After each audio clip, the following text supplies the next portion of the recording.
Oh, hello. I heard you guys needed help changing over can sizes. Let's do it. Bye, Jack. Hold my calls.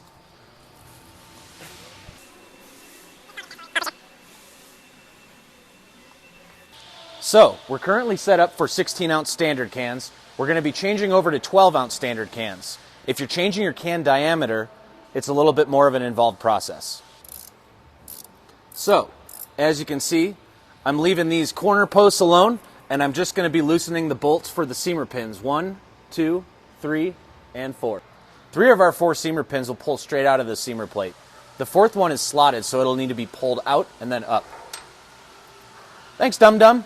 All right, let's get our 12-ounce position jack down here.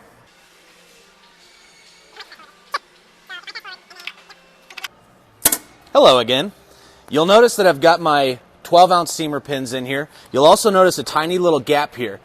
And I like to tighten these down in a star wheel pattern.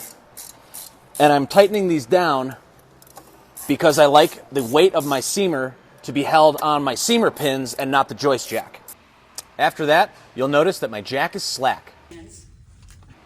You'll also notice that my joist wheel is in the neutral position so that we don't have any weight on the threads.